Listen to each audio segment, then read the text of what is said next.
రుణమాఫీపై కాంగ్రెస్ సర్కార్ అబద్ధాలు చెబుతుందని విమర్శించారు మాజీ మంత్రి హరీష్ రావు. దేవుళ్ల మీద ఒట్టేసి మాట తప్పారని సీఎం రేవంత్ రెడ్డిపై ధ్వజమెత్తారు. నర్సంపేటలో మాజీ మంత్రి హరీష్ రావు పర్యటించారు.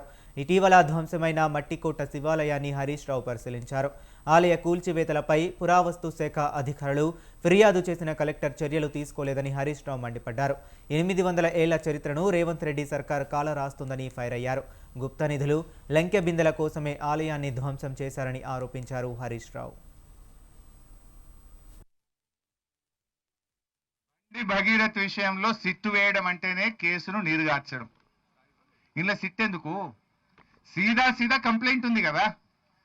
అసలు కంప్లైంట్ వచ్చి 4 రోజులైనా ఇప్పటిదాకా ఎందుకు అరెస్ట్ చేయలేదు?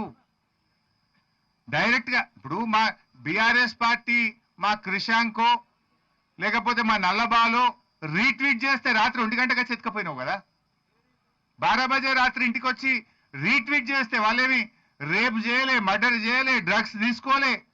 ట్విట్టర్లో వాళ్ళ అభిప్రాయాన్ని రీట్వీట్ చేసింది అంతే. దానికి 1 గంట రాత్రి పోయి బీఆర్ఎస్ కార్యకర్తలు అరెస్ట్ చేసి కేసుల మీద కేసులు పెట్టి పీటీ వారెంట్లు వేసి బెయిల్ రాకుండా లోపల పెట్టిన రేవంత్ రెడ్డి 4 రోజులైనా ఒక రేప్ కేసులో కంప్లైంట్ వస్తే ఇప్పటిదాకా నువ్వు అరెస్ట్ చేయలేదంటేనే నీ కుమ్మక్కు రాజకీయం బయటపడుతుంది. ఇప్పుడు ఇంత క్లియర్ కట్ కేసులో 4 రోజులైనా నువ్వు యాక్ట్ చేయలే. ఇప్పుడు ఏమంటున్నావు మళ్ళీ సిట్టు? నువ్వు ఇప్పటికి ఎన్ని సిట్లు వేసినావు? 10 సిట్లు వేసిండు రేవంత్ రెడ్డి.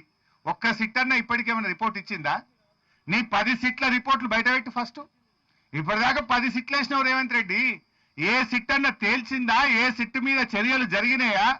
నువ్వు ఇక్కడ కూడా సిట్టు వేయడం అంటే నీరుగార్చడమే కేసును. ఉద్దేశపూర్వకంగా కుమ్మక్కై నువ్వు ఇలా ఈ సిట్టు వేసి కేసును నీరుగార్చే ప్రయత్నం చేస్తున్నావు. లీగల్ ఇస్తాను. ఇప్పుడు ఇంకోటి ఉంటుంది.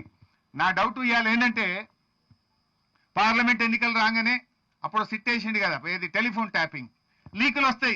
ఇట్లా అయిందట, అట్లా అయిందట, సినిమా యాక్టర్లు అయిందని.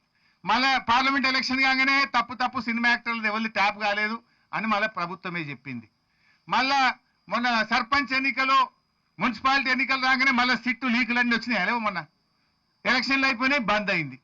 ఇప్పుడు బండి సంజయ్ గారిని కాపాడడానికి ఇవాళ పొద్దుకో రేపో మళ్ళీ లీకులు ఇస్తారు. ఇట్లా అయిందట, అట్లా అయిందట, ఇందులో A1 ఈయనట, A2 ఈయనట, ఆయన పేరు పెట్టిరట, ఈయన పేరు పెట్టిరట అని రేవంత్ రెడ్డి ఎప్పుడు అవసరం ఉంటే అప్పుడు వాడుకుంటాడు దీన్ని. Leak master. మళ్ళీ ఇవాళ రేపో లీకులు ఇస్తాడు. ఇక లీకులు ఇచ్చి చర్చ పక్కదారి పట్టాలి. అసలు విషయం ప్రజలు మాట్లాడుకోవద్దు. ఎలక్షన్లు రాగానే లీకులు యాడికి వస్తాయి.